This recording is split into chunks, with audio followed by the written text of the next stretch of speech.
Um, the Gemara that we learned yesterday, let's go over a little of it.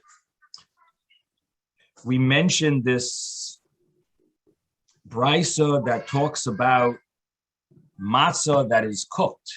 Can a person fulfill his mitzvah of eating matzah with matzah that's cooked? And we said there's an argument over here between Reb Meir and Reb Yossi. Now, if you dip it in water, everyone agreed it's okay. But if you cook it, there was an argument. And this is, of course, talking about that it's not dissolved. It's still intact. And you cook the matzah, can you fulfill the mitzvah? Reb Meir is lenient, and he says, yes, you fulfill the mitzvah of eating matzah, even if it's cooked. Reb Yossi says that you do not fulfill the mitzvah if it's cooked. And the initial thought of the Gemara is that the reason behind this has to do with the fact that once something is cooked, it's not considered the same entity as it was earlier. And the same thing would apply to vegetables that are cooked. Shlakos, they also would not be considered the same entity after they're cooked as they were before they are cooked. According to that opinion that says you cannot fulfill the mitzvah of matzah, Rabbi Yossi. And this argument of the Tanoim would basically end up being the same as the argument that we have in our Gemara about shlakos, about cooked vegetables. And the Gemara then said that it's a nice thought, Rav Nachman, but it doesn't really match up. And the Gemara says that according to both opinions, they would both hold that vegetables could still be bari pri ha'adama, because it's not that the matzah is not it changed from being matzah. It's that it doesn't have the flavor of matzah.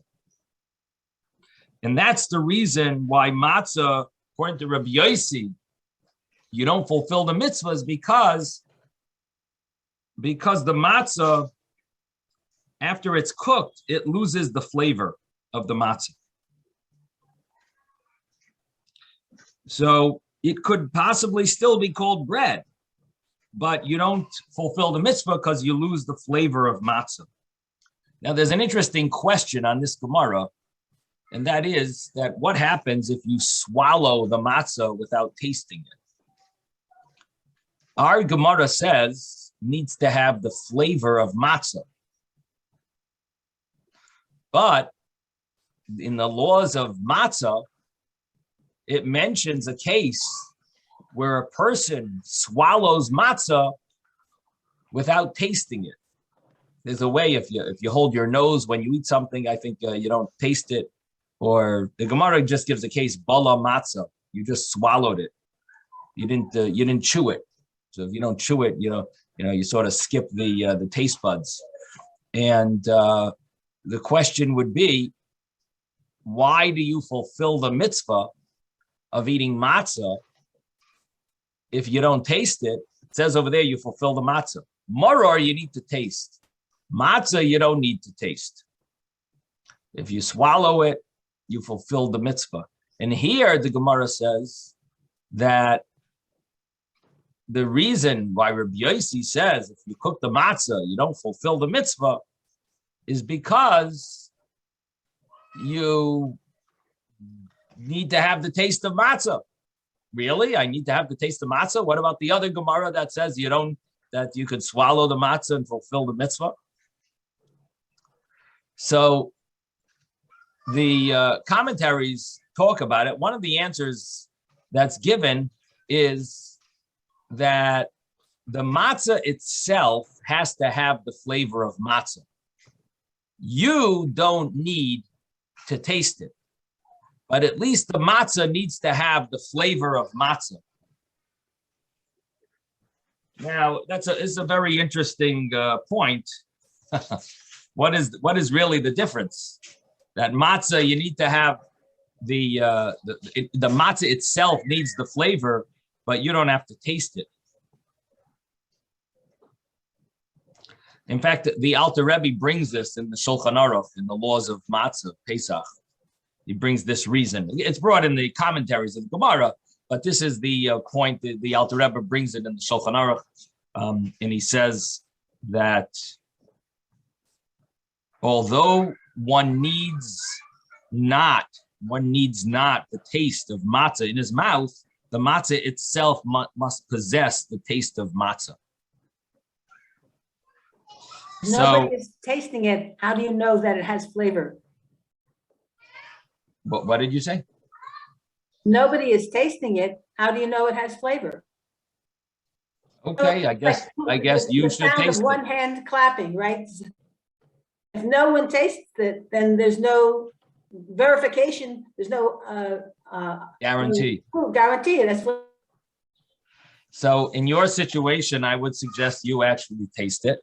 Other people can rely on the assumption that if it wasn't cooked and it's baked in a matzah bakery and it tastes like the matzah you had yesterday and the other matzahs in the box, you're allowed to assume that it tastes like matzah and you fulfill the mitzvah. It does seem you're allowed to rely on the looks, on the, it has the stamp that it was baked, it wasn't cooked. You can rely on the endorsement of the rabbis that it was only flour and water.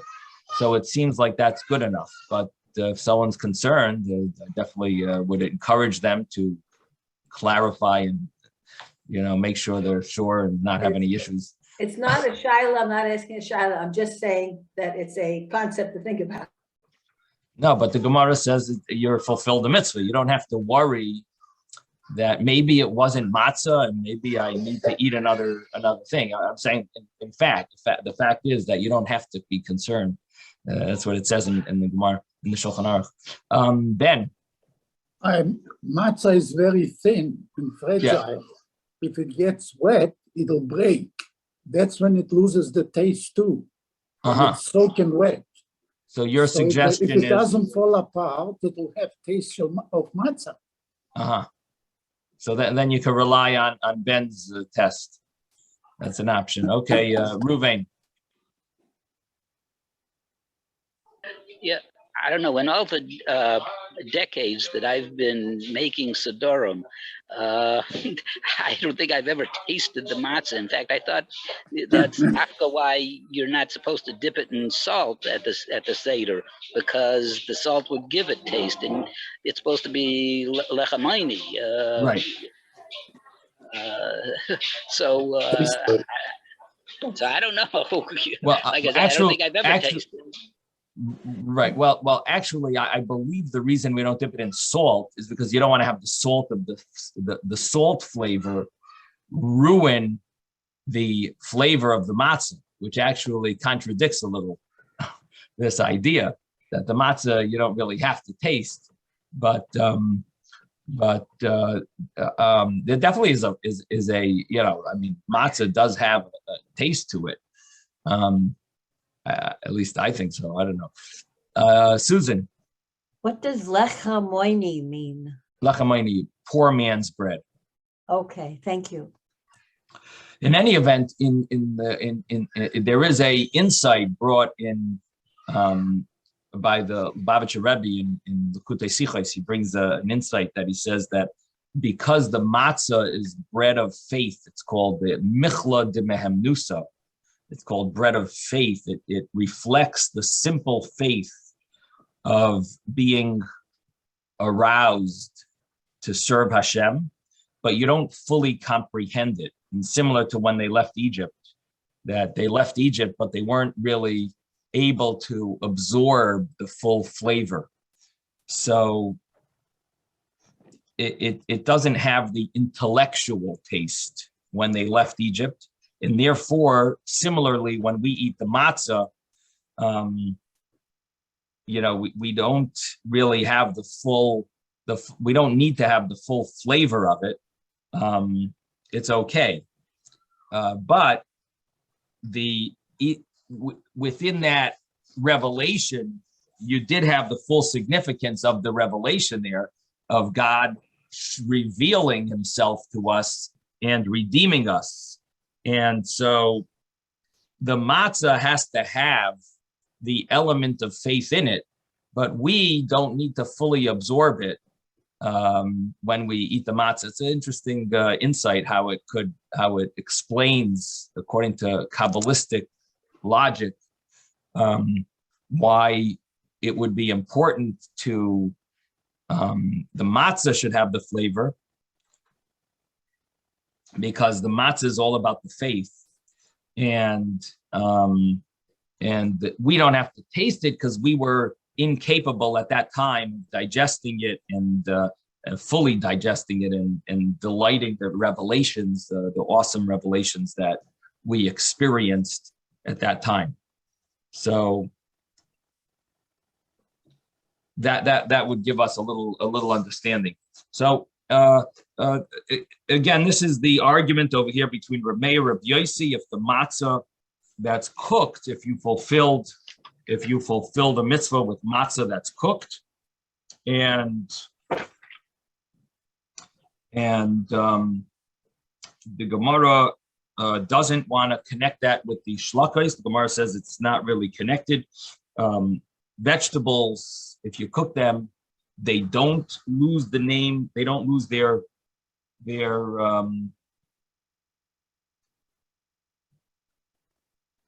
Quality. They don't lose their name, I guess would be the best way to say it. They don't lose their name. They're still called the vegetable that they were. And matzah needs to have the flavor of matzah. Now, Reb Chia bar Abba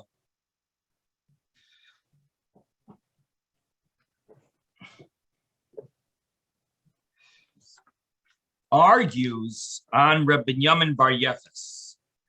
And Reb Chia bar Abba says, in the name of Rabbi Yochanan, that vegetables are bar pri adama. Contrary to the way Ula said it in the name of Rabbi Yochanan. And Ula's source was Rabbi Binyamin bar Yefes. Rabbi Binyamin bar Yefes was obviously a student or someone who had learned by Rabbi Yochanan, and he said that Rabbi Yochanan said, Shlakos are shahakol niyab varoi. He said that cooked vegetables are shahakol. Rabbi Chia bar Abba said that Rabbi Yochanan said that they're bar pri adama. So Rav Nachman bar Yitzchok says, why did Ula choose Rabbi Binyamin bar Yefes? He chose his mistake because he followed Rabbi Binyamin bar Yefes. Now Reb Zera takes this a step further, and he explains this surprising fact that Ula did this. He says, this is very surprising. I'm very surprised. He's pondered, why would someone choose Rabbi Binyamin bar Yefes over Reb Chia bar Abba? Reb Chia bar Abba, number one, was very careful to listen intently and be medayik, to be very specific in the words of his Rebbe, Rabbi Yochanan. And Rabbi Binyamin bar Yefes didn't do that. Additionally, every 30 days, Reb Chia bar Abba used to go over with Rabbi Yochanan all the insights that he understood Rabbi Yochanan had said. And he double checked if Rabbi Yochanan really meant them. He wanted to be careful that he didn't hear something that Rabbi Yochanan didn't really say. Maybe he understood something wrong. In those days, they didn't have microphones also, so maybe he thought he heard something. So in any event, he used to go over everything with him every 30 days. Rabbi Binyamin bar Yefes did not do that. And those are the two surprising things, the two reasons why Reb Chia bar Abba's testimony would be better than Rabbi Yamin Bar Yefes's. Now, the Gemara now brings a third point that Reb Zera said, and that's where we are up to. So let me tell you where we are in the Gemara.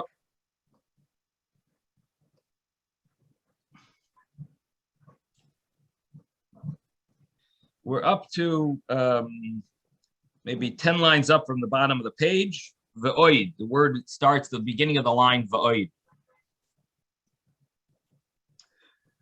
So the Gemara says, v'oid bar mindain,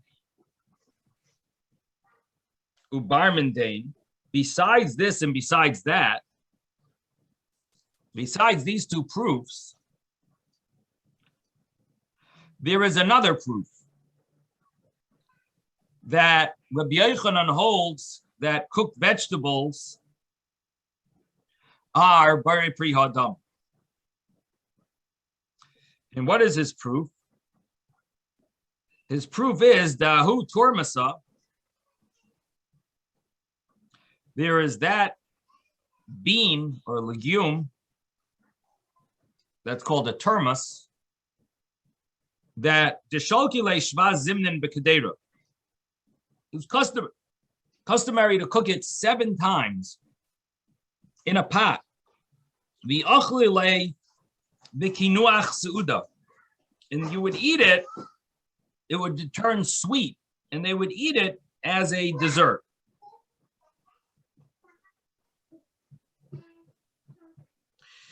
It was like a delicacy, I guess, after you cooked it 7 times.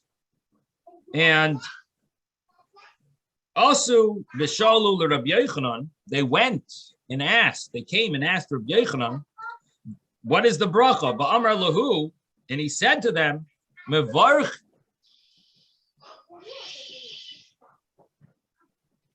Mevarchin ilavei bari pri hadam.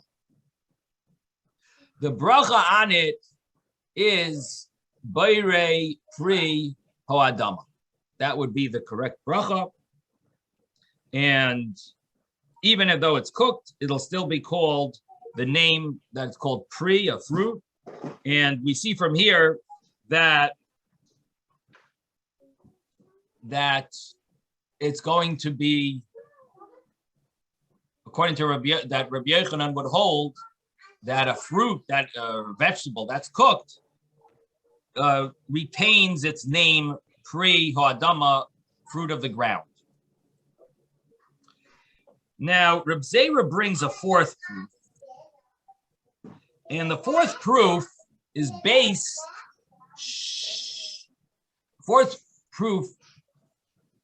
based on the fact, based on an opinion. It's based on the opinion that B'rei Nefashos blessing, B'rei Nefashos blessing was only recited on meat and on eggs, which we once mentioned that there was such a view that the B'rei Nefashos was not recited on all foods. Nowadays we recite B'rei Nefashos. You don't worry. Okay, you don't worry. B'rei Nefashos was recited on, nowadays we recite on all foods. In those days it wasn't, at least according to this view. This view held that it wasn't. And we don't follow this view, but based on this view, they see a proof in what Rabbi Yochanan did. And furthermore, Rabbi Chia bar Abba says, Ani ro'isi es Rabbi Yochanan, I saw Rabbi Yochanan, she'achal zayis meliach. He ate a olive that is salted. So he ate an olive that was salted olive. Now, we have to keep in mind that, number one, Rashi says it was salted for a number of days. And Tosfos adds in that it was that we know, according to Jewish law, salting sometimes has a law of cooking. It's considered hot. Therefore, if something that's salted, if it touches something that's not kosher, can absorb the flavor maybe, or if something's not kosher that's salted, maybe can give off the flavor of. So something salted is similar to something hot that we're nervous if anything ever hot touches something else, it could make something treif. So salting would have a similar ability, and it's considered like cooking. So isn't it like pickled? Yeah, like a pickling, type of. It's similar, that it has this sharpness to it that it allows. That's considered like cooking is considered hot. Now the story is that I saw Rabbi Yochanan. Rabbi Barabba says I saw Rabbi Yochanan. He ate this olive that's maliach, that's salted. Ubarich alav tchila v'soif, and he made the bracha in the beginning and in the end.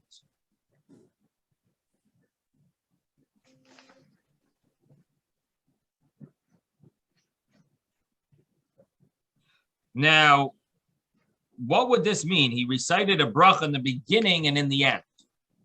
So let's think about that. If you hold that Borei Nefashos is not recited on all foods,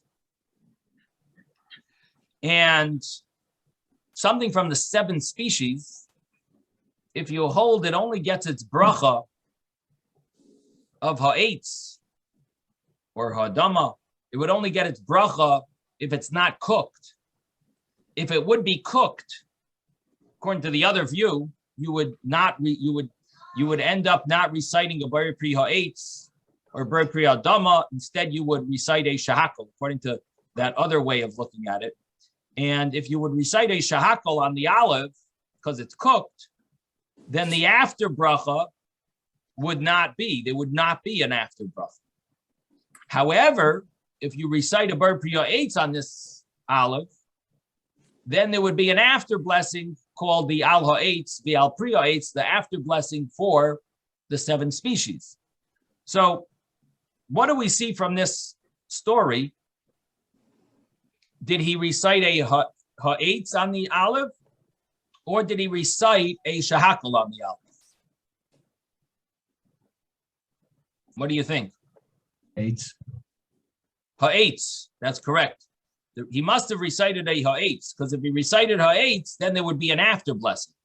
If he recited a shahakol on the olive, then there's no after blessing, according to this view. So in the Gemara it says, "I amrit bishloima." It'll be good if you say that shlakos b'mosaihu kaimi, that cooked vegetables or fruits, they stay in their term, their name stays, and they are still called fruits. In the beginning, he must have recited a ha'etz, and in the end, he recited the summary of the grace after meal, which is called al ha'etz v'al pri ha'etz, called the summary of the 3 brachos of the grace after meal.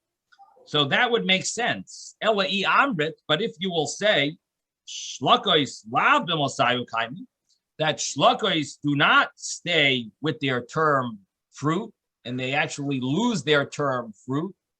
Cooked vegetables or cooked fruits lose that term, and they are now considered just a regular food, not a fruit of the ground or a fruit of the tree. And therefore, the bracha would be shahakol, if you're going to say that. So, bishloima betchila mevarech olav shakol ni'abaroi. It's fine. It's good in the beginning. You would recite the shahakol. Ela lebesoif my mevarech. But what would you be reciting at the end? Because at the end there is no bracha. You only recite a Borei Nefashos on eggs and on meats. Other foods don't have an after blessing, and therefore, if this olive is not part of the 7 species, it would not have an after blessing. So this would also seem to be a proof that something cooked retains its name, a fruit. It retains being called a fruit. So we've got 4 proofs here. Number 1, Reb Chia Barabba is very exact, learning his teachings from Rabbi Yochanan. Number two, Rabbi Chia bar Abba goes over his teachings from Rabbi Yochanan every 30 days. Number three, the question that was added is a story about Rabbi Yochanan answering about a termasa that is cooked in the Brochos Bar Pri Adama. And number four is that Rabbi Yochanan himself ate, a story that Rabbi Yochanan himself ate a olive, and he recited, it was salted, and he recited on it a Bayrei Pri Ha'adama, Ha'etz, excuse me, Bayrei Pri Ha'etz. And that's what the Gemara seems as a fourth proof. The Gemara does not like this fourth proof because we don't know that Rabbi Yochanan followed that minority view that you don't recite Bayrei Nefashos on all foods. And the Gemara says, as a way of disproving this fourth proof, Dilma Bayrei Nefashos Rabbis B'chasreinan, I'll call Masha Bara. Maybe Rabbi Yochanan holds that he recited the Bayrei Nefashos because he holds you recite the Bayrei Nefashos on all foods. And there's no proof. We don't know what bracha he recited. Could have recited a shahakol, and in the end, Bayrei Nefashos. So what's interesting is that Reb Chia bar Abba, he says he saw him reciting a bracha, but in the beginning and in the end, he ate it and he said a bracha in the beginning and in the end. I guess he wasn't close enough to hear what he said. But somehow he didn't know what the bracha. He doesn't tell us what the bracha is, or maybe he forgot, but he did see him recite a bracha in the beginning and the end. So that's a statement of Reb Chia bar Abba, but it doesn't really help us according to the Gemara's conclusion because we don't really know if he said a ha'etz or a shahako. We don't know what the after bracha. Did he say a al ha'etz or did he say a Bayrei Nefashos? So the third proof is not really a good proof. Yes, Simone. I was just going to say, it's sort of interesting because on the first proof, we say how precise Rabbi Chia bar Abba is and how careful he is and how good his memory is. But then when we get to the fourth proof, he isn't precise. So we don't really know. I was going to say the opposite. We see how careful he is to only repeat what he knows. And here he made sure not to say any more than he was 100% sure about. But then he wasn't 100% sure. It didn't help us if he doesn't need to help you if he can't, if he's going to lie. Better he shouldn't help you. That's not a proof, that's all.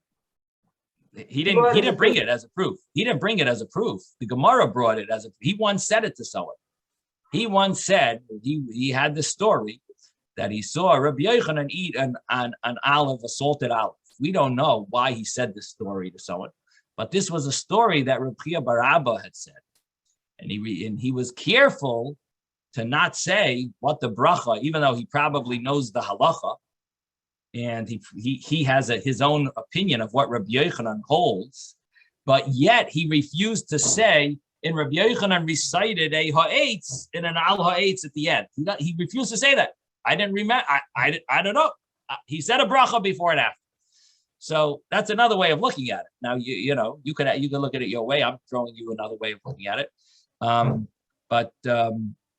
So I was impressed by the fact that he knows what Rabbi Yochanan holds, and yet he's not saying, because he didn't see it there. He didn't see him clearly say that bracha, so he didn't.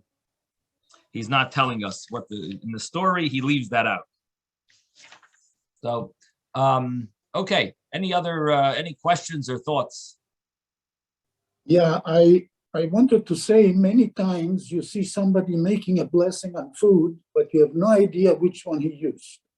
You see his lips going, you hear the pronunciation of Hashem, Hashem, or something, but you don't hear the whole blessing. And that's probably what happened here. Some people say it in a louder voice, part of it in a lower voice, so, swallow some words. So you don't always hear the whole blessing. So your point is that a person should say a bracha out loud. No, the point is that you shouldn't say that you heard what he said if you didn't. Okay. And that's what this rabbi did. Right. Okay, so we've got the so let's just summarize so far what we've seen here. We have the opinion of Rav and Shmuel, and we have the opinion of Rabbi Yochanan. And this was discussing the law of Shlokos. And the opinion of, we have Rav Chizda's way of learning these views. Rav Chizda spoke about Rav versus Rabbi Yochanan, and he said they actually don't argue. And Rav Chizda's way made everyone agree, and it depended on what is the norm of that type of vegetable. Is it normally cooked before you eat it, or is it normally eaten raw? And that's where their statements apply. If depends on what the situation is. They're really not arguing. And this was Rav Chizda's way of understanding the two statements of Rav and Rabbi Yochanan. And the other way of looking at it was Rav Nachman. Rav Nachman said, no, there is an argument. And he compared Shmuel's statement, which is the same as Rav's, by Pri Adama, and Rabbi Yochanan, that it was Shahakol. He says this is an argument. And Rav Nachman even wanted to connect it to an earlier argument. The Gemara didn't agree with that, but he says this is clearly an argument, which means that he's not following the qualifications that Rav Chizda used. Rav Chizda had certain qualifications. In this scenario, it's going to be this bracha. In that scenario, that was Rav Chizda. Rav Nachman says, no, each rabbi follows their view absolutely without qualifying it. It's always going to either be very pri hadama if it's cooked. It's always going to be shakal if it's cooked. That's the way they're seeing it. That was Rav Nachman's way of understanding this debate. And it doesn't matter if it's normally cooked, it's not normally cooked. That's it. It's an argument. Now, the Gemara then after that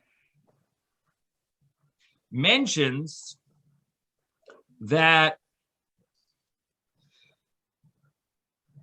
Reb Chia bar Abba said in the name of Rabbi Yochanan that the shlakos are always bar pri adama, and Rabbi Yamin bar Yefa says they're always shakol nefarai. So the Gemara sort of puts our whole assumption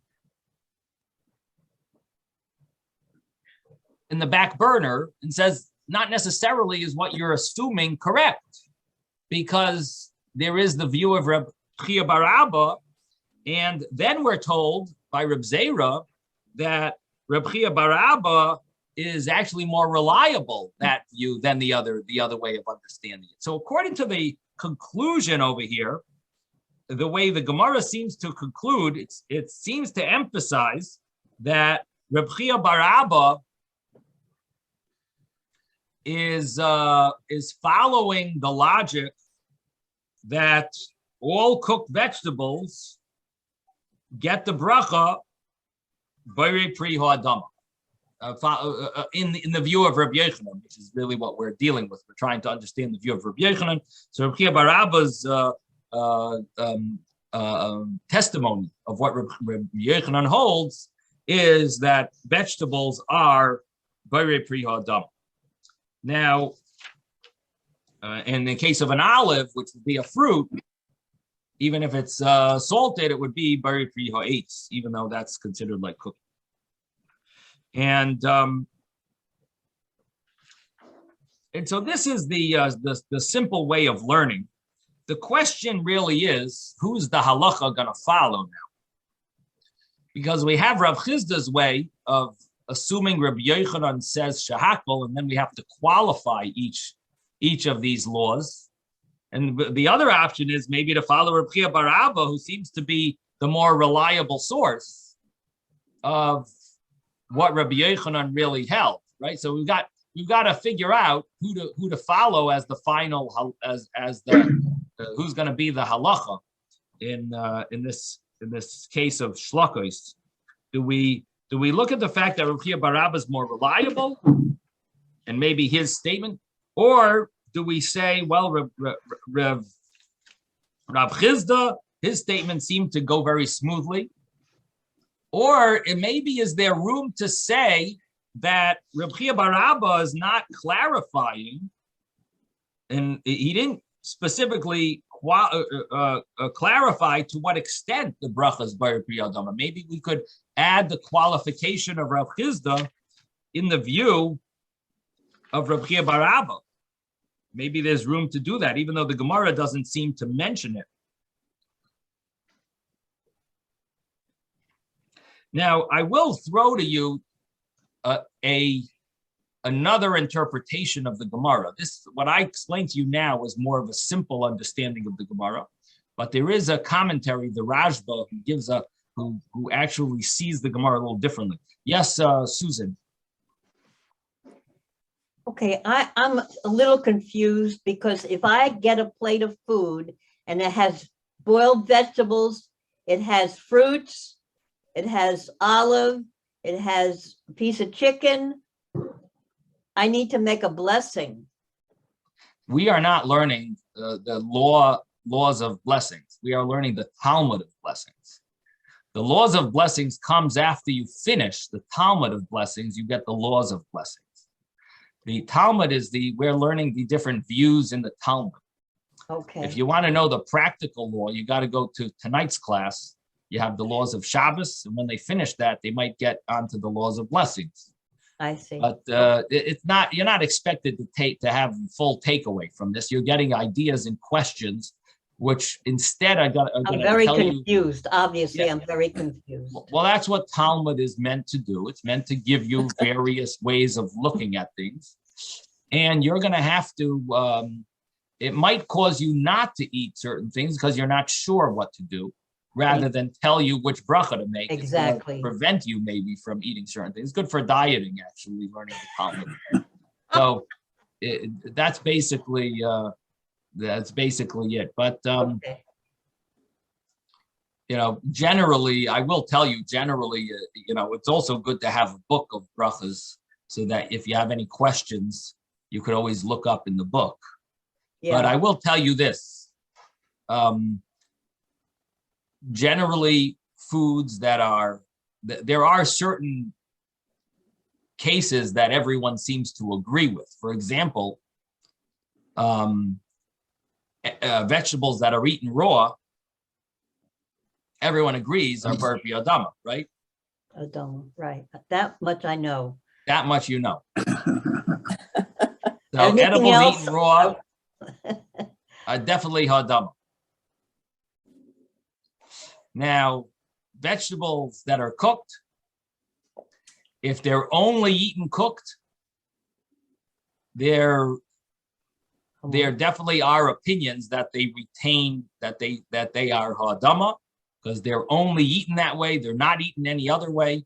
So that would be a good assumption that those are hadama, even though it's not necessarily so, but it is that is the accepted halacha. So, for example, broccoli, people don't eat it raw. The bracha is bari pri hadama. So, if that gives you a little clarity on halacha, enjoy it. But again, we're not exactly ready to give the final verdict yet. Okay. Yes, Ben. I want to ask a general question.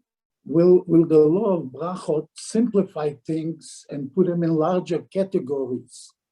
that you can include more things in one single type of blessing, like shahakol or mezonot. Will that simplify it for us, or will it still give us? Well, there are going to be cases that are going to be like things up for discussion. Okay. Arguments between the rabbis. There are a number of cases that are not so clear. So Okay. we have yet to even see some very complicated situations. We didn't see the light yet, no. You didn't even see the darkness yet. We are in the darkness, but we don't see the light. You didn't even begin the darkness.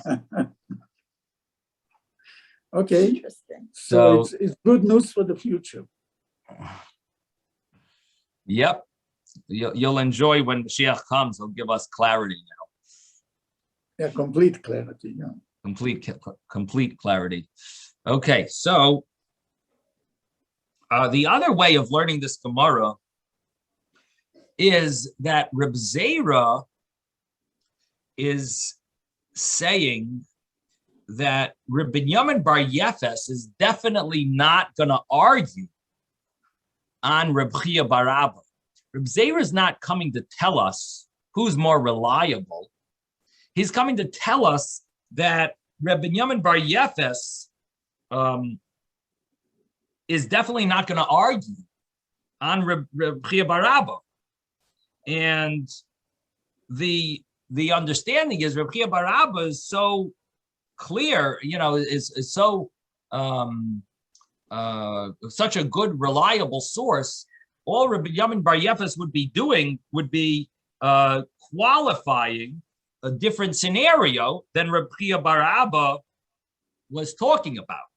So he says that Reb Chia bar Abba said that shlakos are bar pri adama. He's obviously must be talking about shlakos that it's normal to eat them in their state. Reb Binyamin Bar Yefes that's saying that the bracha would be shahakol. He's not going to argue on Reb Chia bar Abba.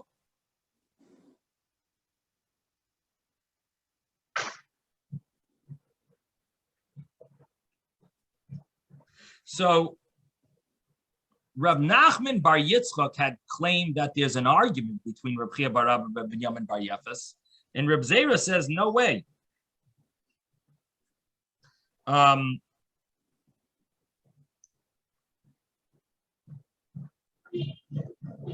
he says that Reb Binyamin Bar Yefes must be talking about when their shahakol is if it's not normal to eat them the way that when they're cooked, similar to Rav Chizda.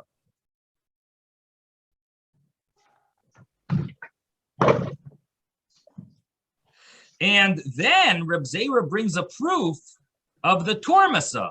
What is the tormasa? This is a vegetable that it's only eaten when it's cooked, and therefore the bracha is bar pri adam. And therefore, there's reason to say that Reb Binyamin Bar Yefes was talking about vegetables that aren't normally cooked.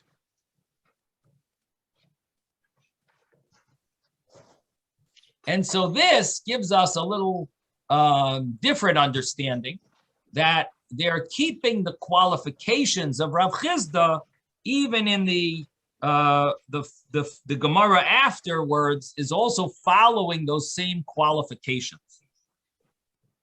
So that's another way of learning the Gemara.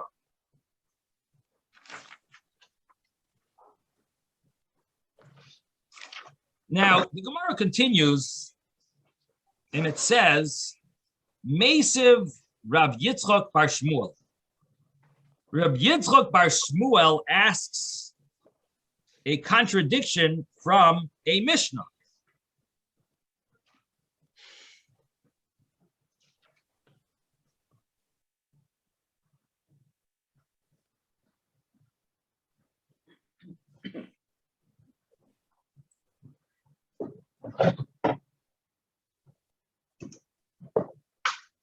And what is the contradiction from the Mishnah?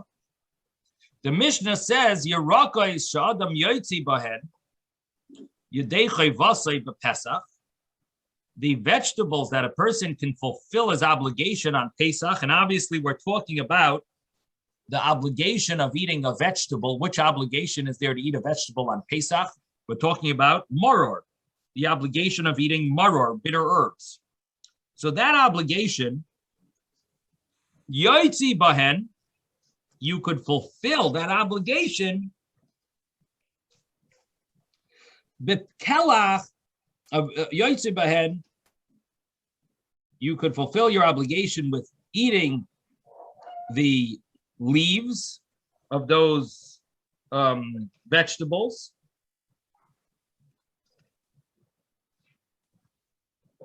Uva kelach shalahen, in their stalks.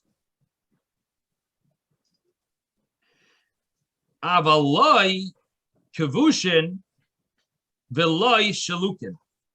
You cannot fulfill the obligation with the vegetables if they are kavush, if they are soaked in some type of like vinegar, like pickled, if they're pickled.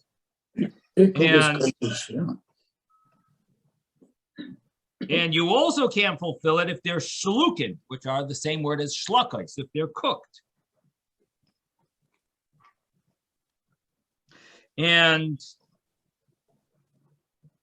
it also says v'loy mevushalim and not cooked. Now, how do you differentiate between shlukim cooked and mevushalim cooked? So Rashi here tells us that sholuk is actually more cooked than mevushal. Mevushal also means cooked. So the Mishnah tells us you can't have those vegetables cooked shlukin, and you can't even have them cooked mevushalim, even a lesser form of cooking. So shlukin maybe is cooking them for 15 minutes, and mevushalim maybe means cooking them for 7 minutes. And you can't have them either. Either way, either a light cooked or heavy cooking, long cooking, you're not fulfilling the obligation of eating maror. And the Gemara is asking, you see from here that cooked vegetables lose their name vegetable, fruit of the tree, fruit of the ground. They lose that. So v'isal kadaitoch, and if you're going to think b'malsayukai, they retain their name, fruit of the ground. Shlukin amayloi. Why can't these shlukim be considered maror? Why are they not eligible to be maror? Why can't you fulfill your obligation with them? It must be that once something is cooked, it loses its name as a vegetable. Therefore, it's not eligible not only for maror, but maybe it should also lose it regarding the laws of bracha. And the Gemara answers again the same idea. Shani Hassam over there is different. Dibainon tam maror veleka. We need, when we have maror on Pesach, it needs to have the taste of maror. And if you cook it, you do not have that taste. And therefore, it's not because it loses its name, fruit of the ground. It's because it doesn't have the taste of maror.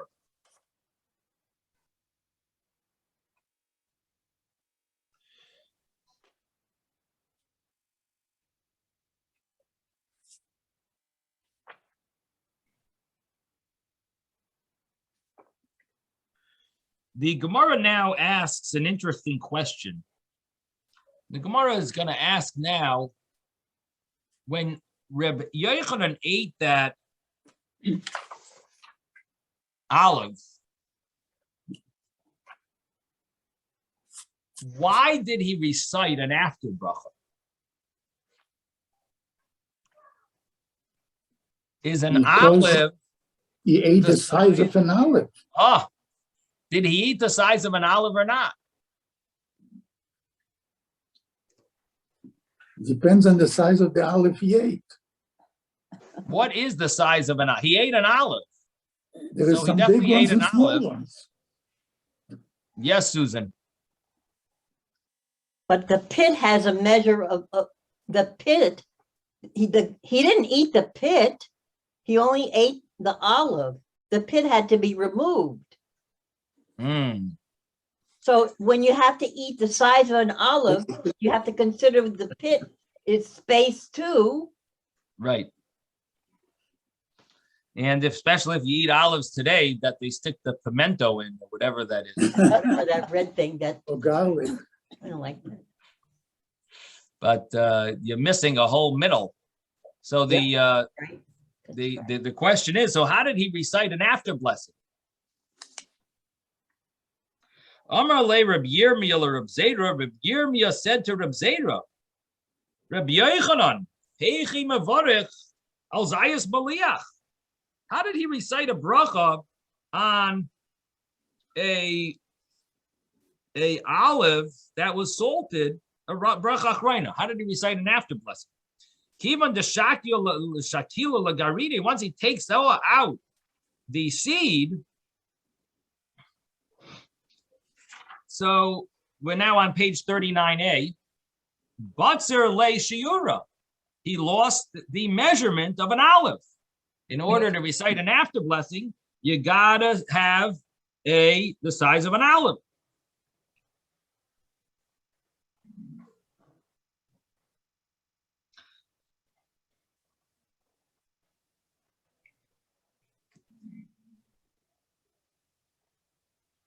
Now, how do we know you need to have the size of an olive? You need, because the bracha, the brachas we learn from Berchas Hamazon. Yeah. And after blessing, it says v'achalta v'savata uveirachta. You eat, you're satisfied, you say the grace.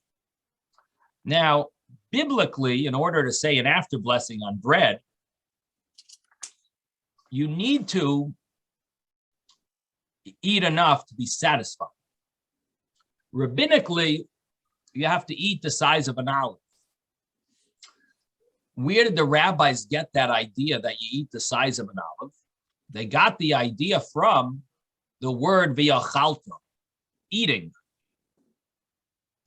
Eating is minimally, the word achila is a kazayas. And that would be the source that the brachas for that the brachas that you recite after food, even though they're rabbinic, but they're based on the word achila. That's what she's coming. Now, so achila would be kazai. So the Gemara is asking, so you have less than a measurement to recite an after bracha. So it seems like Rabbi Yochanan made a mistake. Said an after bracha. That's wrong. That wasn't supposed to say an after bracha. So Amar Le, Reb Zera answered, Reb Yirmiyah, mi savris, kazayas gadol be'inon. Do you think you need a large olive to recite an after blessing? A medium-sized olive you need. Kazayas beinani be'inon. You need a medium-sized olive.